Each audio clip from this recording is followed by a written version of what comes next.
Today's title of the podcast is Kanye West is advocating for free thought, and the response proves his point that many are thought slaves. Again, this is being streamed live on Facebook. This is being recorded as a podcast on all the major podcast players, Stitcher, iTunes, iHeartRadio, all the major podcast players, guys. See, the beauty about being a guerrilla journalist is that you don't have a producer. You're recording on your phone. You think you may be recording the podcast live, and you don't have any idea really what's going on. So I am just going to roll with the punches, guys. Not a whole lot of people are watching anyway, so it's all good. Once we get to episode 100, I guarantee you there will be better production quality. So anyways, let me begin the podcast by playing some clips. Now, what I'm going to do today is a little bit different. So if you guys have been following the podcast, it's just been a boring single shot of me, and I'm slowly progressing into some more advanced cinematography production, if you will. So today I am going to be including audio clips with my phone because this is #Ghetto Podcast.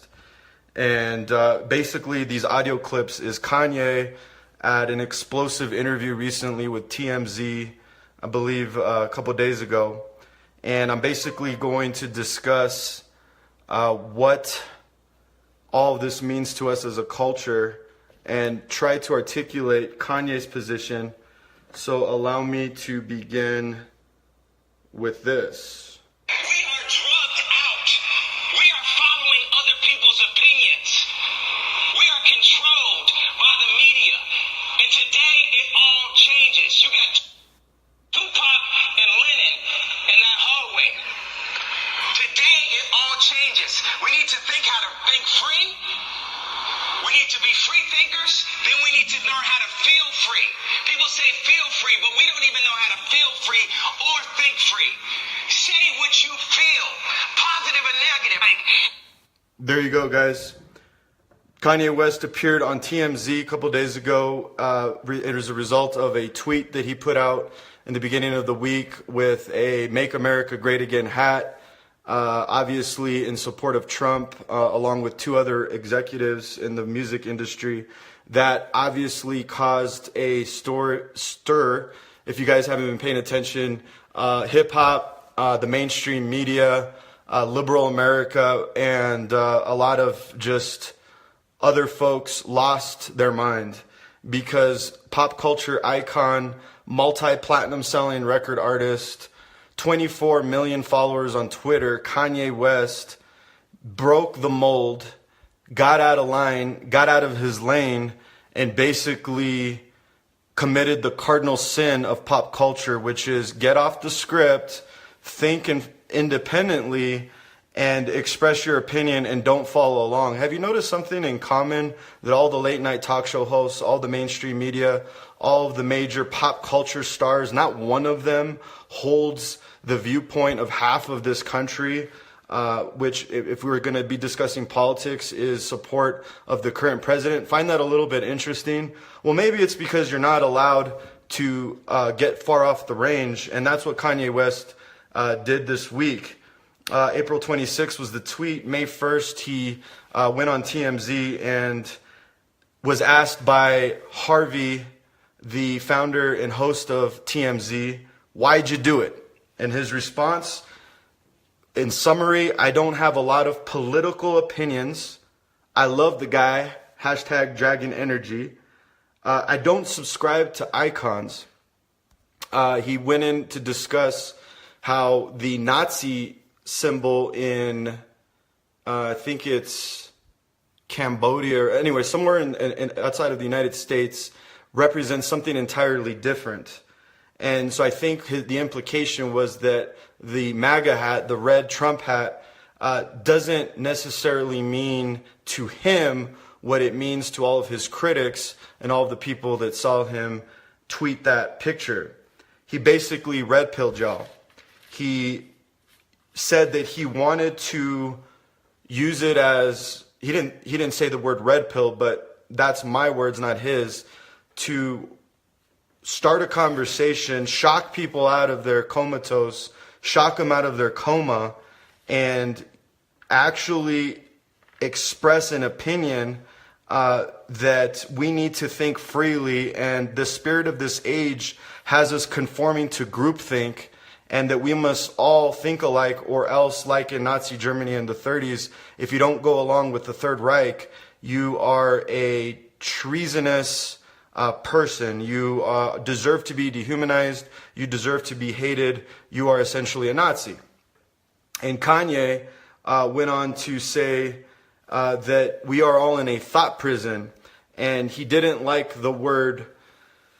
He equated Holocaust to the Jews, and he said that he didn't like to use, or he preferred to use the word prison because it unites whites and blacks, I guess, to the fact that all races that are in prison, or everyone that's in prison, are of all different races, and that we have been forced to think and feel a certain way, and that we are forced to follow other people's opinions.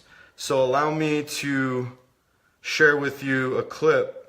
It's like the media and the liberals and the echo chamber and all that is having the most sore loss of all time. Like that, we're going to just keep putting out. It's like torture porn. We're going to keep showing you negative, negative, negative, negative, negative, when these are human beings. Negative, negative, negative. Everything in the media is negative about Trump. Everything about conservatives. Anybody who differs from John Oliver and late night talk show hosts are essentially Nazis. And his point, in my interpretation, is that we need to break free from this. This is a program. There is a special interest group. Call them the mainstream media, call them liberals, as Kanye called them, but they're sore. They have an axe to grind. They have a vengeance. There's anger. There is retribution that's being required of this country because their political enemy has claimed a victory. So now we must conform to this pattern of thinking, and we must accept these thoughts and these opinions, and we must hate and dehumanize our enemy. And so that led to a specific conversation about race and race relations and the whole issue of racism. And the thing that really caught fire this week was a comment he made that we've had slavery for 400 years, and 400 years, obviously it's a choice. Now, the point I'm going to make here is that statement was completely taken out of context, similar to when Trump said that there's some really bad people from Mexico, some of them are rapists, some of them are drug dealers. That was blown out of proportion to Trump says all Mexicans, people from Mexico, are rapists and drug dealers. What he actually said, if you read the transcript and go back to the video, is that some of them. And similar to that statement, the mainstream media is back at it again, and they took Kanye's statement, which I will play for you verbatim right now. Can I go back to something you just said? Because I don't want to let it pass. You said that slavery was around for 400 years. At a point, it becomes a choice? Yeah, right now we're choosing to be enslaved. We're like, okay, so Ebro, our FaceTime, and Ebro is the DJ at Hot 97, biggest hip hop station in the country out of New York City. There with Candace, right? And Ebro. Candace Owens is a black conservative who I guess is working with Kanye now. Starts bringing up his version of facts, right? And Candace has facts. She's researched, right? Candace Owens has facts. She's researched. And then Candace just pulls out her Jedi lightsaber and just, chops Ebro's head off with facts. Then Ebro FaceTimes me the next day, and he's talking about the scoop, capoop. He wants to talk about music now. I said, yo, you gonna have Candace on your show? He's like, nah, I'm not. She's mean. So you're going to stifle her voice, Ebro. You're choosing to enslave people's minds. You're choosing to not let the truth be free. Now, the thing is, he said grounded in reality. Okay, sorry, that last two clips kind of merged because I have no producer. So essentially what Kanye was sharing was talking to a DJ from Hot 97. He had a conversation with Candace Owens, a conservative. Candace Owens presented facts similar to the way a lot of people during the election had presented facts on Facebook. When presented with facts, people got angry, ad hominem attacks, attacked them personally, defriended him from Facebook, called him a bunch of names, never talked to him again. Awkward Thanksgiving dinner. So Kanye's whole point here is that it's indicative of society that we no longer have free thinking people and that we're all in this thought prison.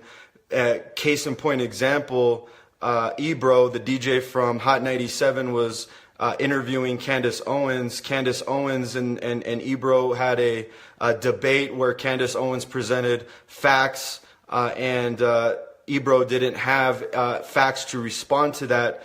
So rather than giving her the acknowledgement that she was right, or rather than admitting maybe I'm wrong, maybe I should be an open-minded person, he decided in essence to censor her. And his response was that she's mean. And that's typically what we hear from the zeitgeist, from the general culture right now. The title of my podcast is Counterculture, because I am going against the culture. And I really resonated with Kanye this week not because I am a Kanye fan. In fact, I kind of ignored Kanye like I ignore a lot of pop culture icons. I've been off and on listening to his music casually. However, I really paid attention to him this week because in that exchange between Candace and Ebro, he illustrated a point that I've been wanting to make in this podcast each and every time, which is if we're presented with facts, we have two choices. We can either debate the facts and have a constructive conversation, or we can shut that person down and call them names or say that they're mean. And Kanye's point is that's exactly what happened. Ebro shut down Candace, called her mean, was censoring her, and that's the point that we're at in America. And so this continued along this issue of race, where you had a TMZ employee reporter tell Kanye that he was hurt, he was disappointed, that he was standing with people that meant him evil, and the guy was black. So I guess what he's trying to say is anybody that's associated with Trump, anybody that's associated with the conservative movement, any extension of Trump means evil and doesn't mean well against him because he's black. And so I will then play with you the response from Kanye. This reality has been forced upon us. It is a choice, just like when I said slavery is a choice. The reality, we can make our own reality. We can talk about history, but not too long. We need to talk about our now, because we can fix and start loving each other now. I say we have no enemies. We don't have enemies. Black people have a tendency to focus and march when a white person kills a black person or wears a hat. But when it's 700 kids being killed in Chicago, it's okay. It's okay for blacks to kill blacks. But if it's a white thing... Wait, saying that's okay. That's no, wait. There's been more focus and more marches about whites killing blacks than kids in Chicago killing each other. That's a lie. There are black people working. There are no marches. 90% of black people being killed are killed by other black people. That's a fact. Black homicide rate is a fact. That is a fact. Black on black crime is a fact. But there are black people. Okay, so let's camp there for a little bit. Van was basically saying that, Kanye said, to use an example of how we're in thought prison, is that the main, and I would like to speak for Kanye if I may. I think Kanye could have put it a little bit better, but I think what he was trying to say is that anytime there is a white perpetrator and a black victim, the media will focus on that and make it into a larger issue than it actually is, and ignore, for example, the 700 blacks that have been murdered by other blacks in the Chicago area, and that doesn't get anywhere near the media attention. So as a result, it creates this societal perception that it's hunting season where white cops just want to kill black dudes all day, and black people are, and this whole issue and epidemic of black on black violence isn't an epidemic, and it doesn't really exist. When you actually look at the data and you look at the numbers, there are far more victims of black on black violence in the inner city than there are purported incidents of white on black violence as it pertains to a racial motive. So I believe Kanye's point is that here is an example of how we are in a thought prison, that we believe a lie, that societally, generally, there's this perception that there's systemic racism where blacks are targeted by whites, and there isn't really an epidemic as it pertains to black on black violence. But yet when you look at the data, it says the entirely different story. So he was using that as an example to illustrate his overall point that we are in a thought prison, and he used the tweet, and he's using this controversy to awaken people to the fact that we are not free thinkers, that we are been forced to conform to other people's opinions. We've been forced to conform to an agenda, albeit the mainstream media, liberalism, liberal politics. I would have gone further, and I'll get into this in a second. Both sides of the political spectrum are victim of this. I talked about fake conservatives last episode, how they didn't oppose this attack by Trump on Syria, and a lot of Trump supporters and conservatives were really quiet. Although Kanye didn't go into that, I would have added that to illustrate his point further. And I could only speak to my own personal experience. You know, I believe that I would like to think of myself as a free thinker. That's what this podcast is about. This isn't a conservative podcast. This isn't a liberal podcast. I've had conservatives defriend me on Facebook. I've had liberals defriend me on Facebook. Prior to the election, I want to estimate that about close to, guys, this is for real, close to 40 people, conservatively, probably 50 or 60, but at least, bare minimum, 40 people disconnected their connection with me on Facebook from the time that the election got started till today. And not all of them were liberals. And you see that on the right, I will advocate for environmentalism, for example. That's a hallmark liberal issue. I will be anti-war. That's a big one where I'm a staunch anti-war position. You know, it's one of the things that aligns with my values. It typically falls, or at least it used to, be identified as a liberal position. And I got attacked last week by conservatives, and I've also been defriended by conservatives for taking a pro-environment, anti-war position. On the flip, probably more often than on the other side, although I'm not saying one side's better than the other, it's just I think the epidemic is rampant in the progressive circles and liberal circles. I don't believe a lot of people on the left are principled. I think that they're going with the flow because they aren't well researched, and it's easy to conform to the opinion, and it's the popular opinion.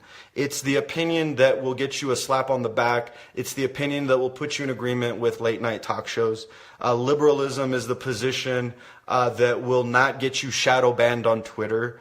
It's the position that generally won't get you censored on Facebook. I personally have seen my videos on YouTube go. I put out a video, be 500 or 600 views. Ever since the censorship started, I get about 50 to 60. Why? My positions are not pro-establishment. And so just in my own personal experience, guys, people are very rigid and are very aligned with groupthink. And I think what Kanye's doing isn't coming out and saying, I'm a Trump supporter, I agree with all his political positions, because he was clear in the beginning of the TMZ interview that he wasn't. However, I think the reason he did it is he wanted to wake people up. He wanted to red pill them, if you will. And because he understood his position as a extremely influential person in the culture, I would argue that Kanye West is more influential than 90+% of the politicians, because the general population pays more attention to rappers and Spotify than they do to senators and C-SPAN. And so he's got a tremendous following. And he understood that if he was doing that, he would just jar people. I mean, he went off the range. And he said, look, guys, Trump's my boy. I don't necessarily have strong political opinions. What I do want to say is that we're all in this thought prison. Like, to be specific, why do blacks always have to stay on the Democratic plantation? Why can't the black community be a collective of individuals who think freely and have various opinions? Why do Hispanics, when they come to the United States as new migrants or second, third generation, like my family, have to ascribe to or have to join the Democratic Party and ascribe to liberalism? And he's simply saying, be a free thinker. Think for yourself. Don't let John Oliver and Cenk Uygur of the Young Turks or any of these people tell you how to think. Do your own research. Don't be afraid to share your opinions and beliefs. I actually talk to people offline. I'm not going to name names, but ever since I started this podcast, I had private messages from people that I had no clue were even paying attention to this podcast. And they were saying things like, hey man, I agree with what you're saying. Thanks for what you're doing. I just would never say that. During the election, I saw so many people who were so bold, and I think they got shouted down because they were Trump supporters, that they were afraid. I think the reason why people were so shocked in the election a year and a half or 2 years ago was that they looked around them and nobody seemed to be in support of Trump. So they were just shocked. How could this guy win when none of my friends and none of the media gave any indication that this guy even had a chance? So it goes to show you that people that hold an opinion contrary to the mainstream are afraid to express it. I don't care. I mean, my days are numbered. My podcast is small, even if it was big. I do this because I think it's important in order to have a productive society that we need to have a free market of ideas. And we should be able to express our opinions without fear of retribution or being attacked personally. I've heard it from both sides. I've been attacked from the right. I've been attacked from the left. I've been defriended from the right because they think I'm a stinky liberal. I've been attacked from the left because they think I'm an awful conservative. So I understand how nasty both sides can be. And that's not going to change me. I just love the fact that I live in a country where I can express my opinion. This is therapy for me. And I really am not a people pleaser. I don't really care if you like me. I don't really care if you hate me. I don't really care if you don't pay attention to me. I honestly don't care if anyone's watching. I'm looking at the screen. It says 1 live. I know that because the privacy settings don't actually reflect everyone who's watching. I don't care. And I'm not doing this to anger people. I'm actually doing this out of love because it bothers me to see people conform to ideals and opinions that are not theirs. It grieves me that people just kind of go through life without really thinking through some of their beliefs and values. If you don't really stand for anything, if you don't really believe anything, then really what is life about? I mean, is it just about pleasure? Is it just about, getting by and dodging bullets? Or are we going to stand for something, So that was the race issue. That was actually my personal experience. Now, Kanye goes on to talk about solutions, and he goes on to extend his message. And one of them was love your enemies. And I'll allow Kanye to talk about why he thinks that in order for us to move forward as a country and get past this division, Hating the right and hating Trump isn't going to get us any further. Actually sitting down and talking to our enemies and getting to a point where we can respect and ultimately love our enemies is what's going to move us forward. It was like an inarticulate hip hop version of Martin Luther King. I hate you. How are we going to get a different result out of hate? Why don't we just try love? Why don't we just try love? Why can't it be okay for an influential rapper in the black community to go up to the president and talk to him about how we can make a change one by one? We have the resources for a peaceful world. You're right that we are. Okay, guys. What's wrong with talking to our enemies? What's wrong with listening to them? Maybe we should try it. I'm going to butcher the quote from Martin Luther King, but the message was that hate doesn't extinguish hate. It only accelerates it. It only adds to the fire. Hate is like a burning fire. The more that you hate, the larger that it burns. Love is the only thing that can conquer. And he talks about love being the most powerful force in the universe.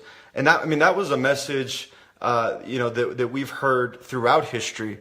And I think Kanye, in the context, in this controversy, he's just reminding us, if we have differences, whether they be political, if we're looking at one side of the country and saying they are denying racism exists, therefore they're racist, and as a result I'm going to decide to hate them, I think Kanye's encouraging us to say, this other side of the country doesn't think racism exists, therefore they're racist. Maybe I should listen to them. Maybe I should engage in conversation. Maybe I should try loving them. Loving them into the truth, perhaps. If we started on that basis, I personally agree with him that we'll be able to move a lot farther. I don't understand how we as a country are going to move any further if we aren't even talking to each other. Because if we're not talking to each other, it's stalemate. And things are only going to get worse. And as these events progress, whether there be another shooting, God forbid it be another race-motivated shooting, or even worse, police brutality, race-related. I mean, just keep adding the isms. This country is going to deteriorate, and we're not going to move forward. And then he goes on to say, I'll just allow him, actually Harvey, to summarize what he believes Kanye's message is, and I believe Harvey does a really good job at summarizing it. Country of intolerance right now, and as long as we are so intolerant that we try to kill people who disagree with us, we are going to destroy ourselves. And you got me thinking about this, and then he goes on to talk about a lot of this hate that's coming from Trump's enemies, call it the left.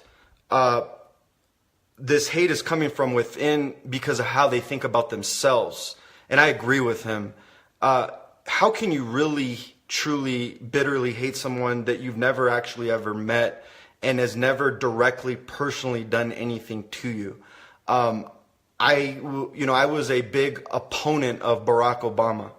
I did not hate the man. I've never met the man. He's never punched me in the face. He never stole anything from me. Collectively, societally, he attacked my nation. He attacked a lot of the values that I care about. But there isn't any hatred for him. So I believe Kanye's point is that all of this hatred isn't necessarily rooted in hatred for the individual Donald J. Trump. It's really hatred about their own self, their misery. They don't really love themselves. They're lost people. They're confused. There's brokenness in their life. And it's being directed, perhaps by the mainstream media, towards hating this one individual, therefore advancing the agenda of the political interests that are backing the anti-Trump media. Here, Kanye. What you say to somebody is a reflection of how you feel about yourself when you put that energy in the world. I love myself. What you are seeing is actually, this is the most confident I've been since my mom passed.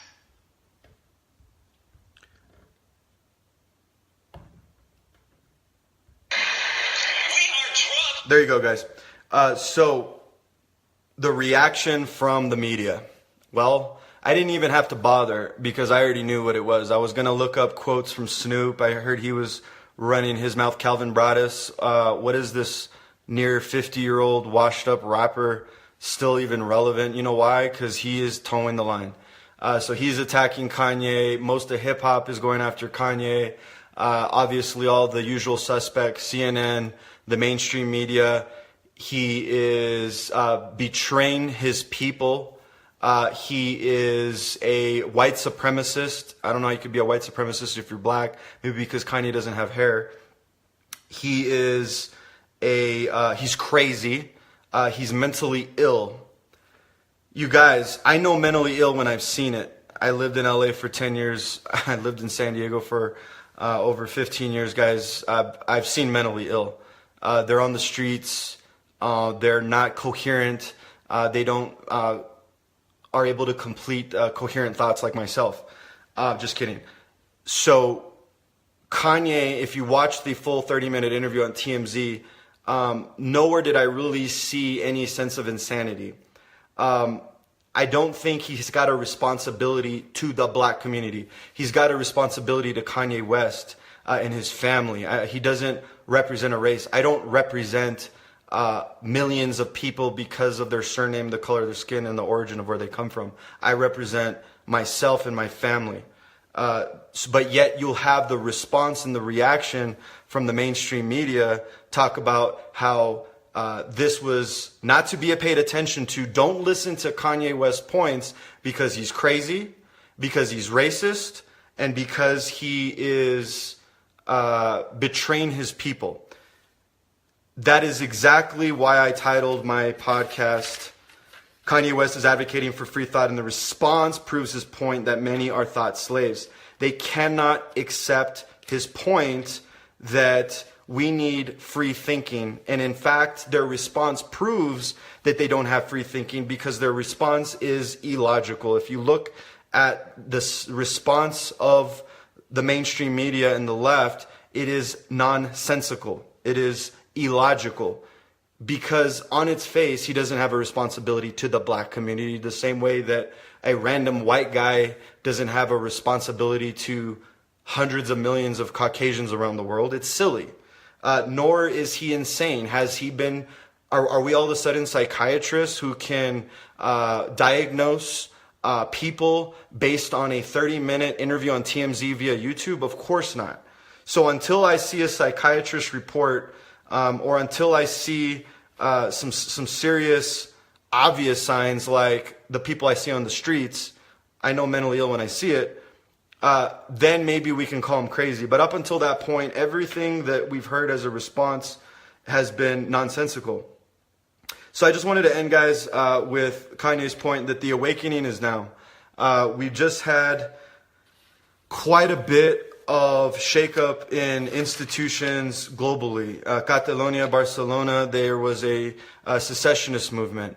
Right now in the United States, we're talking about California leaving the Union. Politically, California is so far from what the rest of the country ascribes to that they're seriously planning on leaving our republic. We had a white guy from Google publish a Google manifesto on how Google specifically discriminates against straight white men.